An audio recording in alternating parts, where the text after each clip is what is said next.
똑같이 서양의 대포를 맞았는데 한나라는 괴물이 되었고 한나라는 먹잇감이 되었습니다. 상상조차 할 수 없는 거대한 피바람이 불어닥치기 직전 두 나라의 운명은 완벽하게 갈라집니다. 시간은 1840년으로 거슬러 올라갑니다. 당시 세상의 중심이자 아시아 시가총액 1위 기업이나 다름없던 청나라가 영국에게 처참하게 짓밟히는 아편전쟁이 터집니다. 이건 단순한 패배가 아니었습니다. 수천 년 동안 이어져 온 동아시아의 중화 질서, 즉 세상의 세계관 자체가 산산조각난 충격적인 사건이었죠. 거대한 코끼리가 쥐 같은 서양 오랑캐들에게 무참히 도륙나는 이 믿을 수 없는 현실을 바다 건너에서 숨죽여 지켜보던 두 나라가 있었습니다. 바로 일본과 조선입니다. 똑같은 충격을 받았지만 두 나라가 내린 결론은 소름 돋을 정도로 정반대였습니다.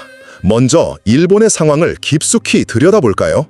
일본 지배층은 청나라의 패배를 보고 그야말로 집단 패닉에 빠집니다. 저 거대한 대륙의 주인이 서양의 낯선 무기 앞에 추수감사절 칠면조처럼 털렸다는 사실을 도저히 믿을 수 없었던 겁니다. 와, 이때 일본 사무라이들 심정이 어땠을까요? 아마 밤잠을 설쳤을 겁니다. 다음 타자는 무조건 우리라는 뼈저린 공포가 온몸을 지배했겠죠.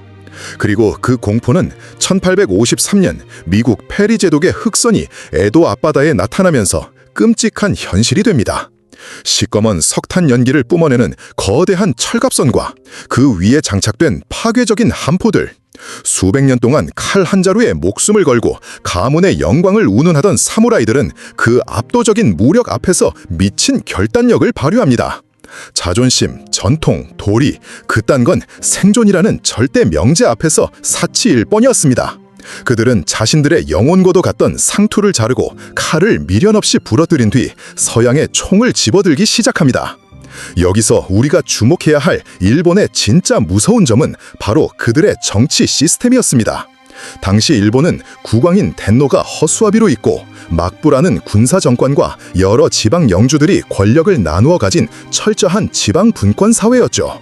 이게 왜 중요하냐면 중앙 집권 국가가 아니었기 때문에 권력을 향한 하극상이 언제든 가능한 구조였다는 겁니다.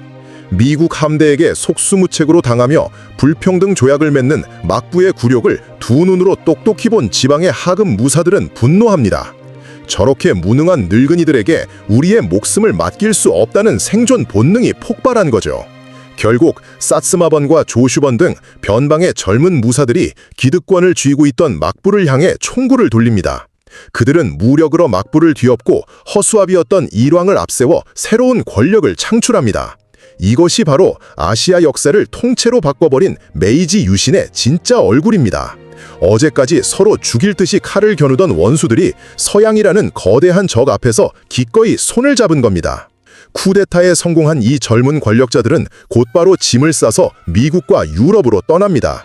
이것이 그 유명한 이와쿠라 사절단입니다.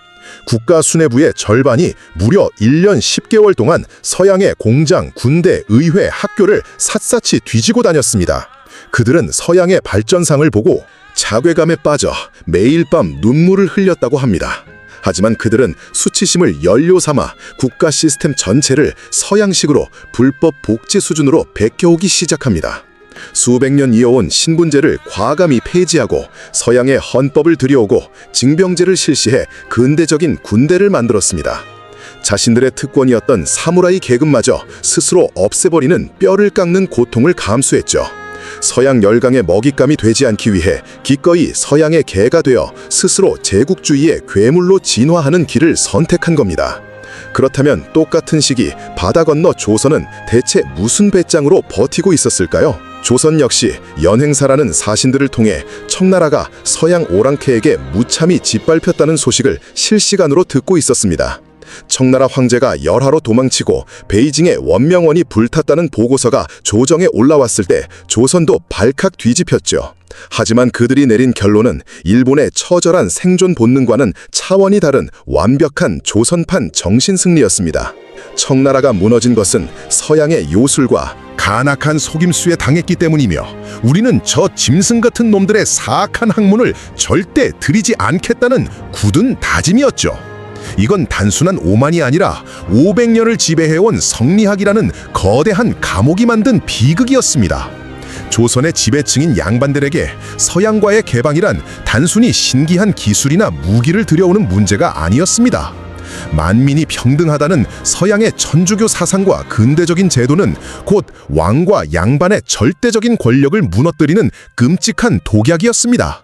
자신들이 독점하고 있던 막대한 토지와 노비들, 즉 기득권이라는 달콤한 밥그릇을 박살내는 악마의 속삭임으로 들렸던 겁니다.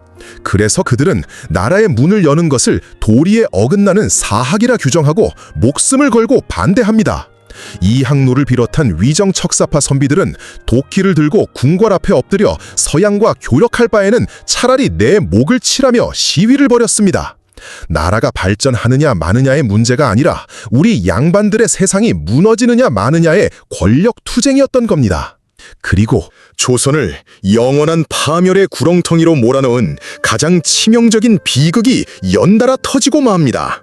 바로 피로 쓴 거짓된 승리의 경험입니다.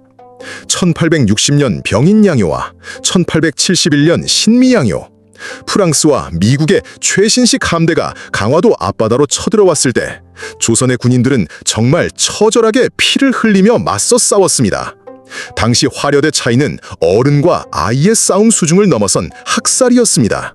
미군이 1분에 수십 발을 쏘는 게틀링 기관총을 난사할 때 조선군은 불을 붙여 쏘는 구식 화승총으로 맞섰고, 총알이 떨어지면 돌멩이를 던지고 흙을 뿌리며 맨몸으로 저항했습니다. 광성보 전투에서 조선군 사령관 어재현 장군은 깃발을 몸에 두르고 칼이 부러질 때까지 싸우다 장렬히 전사했죠. 죽을지언정 결코 물러서지 않는 조선군의 처절한 항전에 미군마저 혀를 내두를 정도였습니다.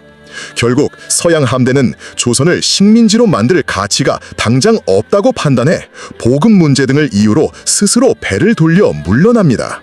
그런데 여기서 최고 권력자 흥선대원군과 조선의 지배층은 이 철수를 완벽하게 착각하고 맙니다. 거봐라! 서양 오랑캐들의 무기가 아무리 뛰어나도 우리의 정신력과 성리학적 도리를 이길 수 없다. 우리가 서양을 물리쳤다. 이건 진짜 국가의 운명을 영원히 수렁으로 빠뜨린 최악의 오판이었습니다. 자신들의 군사력과 외교력이 뛰어나서 이긴 게 아닌데도 완벽한 승리감에 도취된 겁니다. 대원군은 이 거짓된 승리를 명분 삼아 전국 방방곳곳 사람이 모이는 곳마다 화강암으로 만든 척화비를 박아넣습니다. 서양 오랑캐가 침범하는데 싸우지 않는 것은 나라를 파는 것이다. 조선의 철벽은 그 어느 때보다 높고 단단해졌고 백성들의 눈과 귀는 완벽하게 틀어막혔습니다. 세상의 흐름을 읽을 수 있는 유일한 창문을 스스로 시멘트로 발라버린 셈이죠. 일본은 서양에게 두드려 맞고 우리는 우물한 개구리였구나 인정하며 뼈를 깎아 모든 걸 뜯어 고칠 때, 조선은 두드려 맞고도 피를 흘리고도 우리가 이겼다며 헛된 정신승리에 빠져 우물 안의 삶을 자처한 겁니다. 시간은 냉정하게 흘렀고 불과 30년이라는 길지 않은 시간이 지난 후 두 나라의 격차는 돌이킬 수 없을 만큼 벌어집니다. 서양의 기술과 자본주의를 개걸스럽게 흡수하고 강력한 군사력을 바탕으로 제국주의의 괴물로 진화한 일본. 그들은 자신들이 미국 페리 제독에게 당했던 그 방식 그대로 군함을 이끌고 조선의 강화도 앞바다에 나타납니다. 이것이 1875년의 운요호 사건입니다. 한때 붓과 성리학의 도리를 논하며 일본을 야만인이라 무시했던 조선의 선비들. 하지만 그들은 근대식 철갑선과 최신식 대포로 무장한 일본의 근대식 군대 앞에서 아무런 저항조차 제대로 하지 못합니다. 나라의 문을 열지 않겠다며 목숨을 걸었던 그들의 알량한 고집은 결국 백성들을 총알바지로 만들고 국토를 짓밟히게 만들었습니다. 도리와 명분을 지킨다는 명목 아래 썩어 빠진 기득권을 지키려 했던 조선의 대가는 너무나도 참혹했습니다. 결국 1910년 조선은 지도에서 이름이 지워졌고 35년이라는 길고 끔찍한 식민지배의 지옥 속으로 민족 전체가 끌려 들어가게 된 것입니다. 살아남기 위해 수백 년의 전통을 쓰레기통에 처박고 스스로 혐오하던 서양의 괴물이 되어버린 자들. 그리고 알량한 기득권과 도리를 지키려다 변화의 골든타임을 놓치고 영혼까지 털려버린 자들의 처참한 최후. 개방의 속도 하나가 국가의 수명을 결정지어버린 역사의 가장 잔혹한 갈림길이었습니다. 지금 우리는 세계 선진국들과 어깨를 나란히 하고 있지만 결코 안심할 수 없는 이유이기도 합니다. 거대한 기술과 패권의 변마가 몰아치는 지금 시대의 흐름을 읽지 못하면 언제든 다시 먹잇감이 될 수 있다는 섬뜩한 경고. 과연 우리는 똑같이 대포를 맞고도 살아남을 수 있는 올바른 길을 걷고 있을까요? 여러분의 생각을 댓글로 남겨주세요.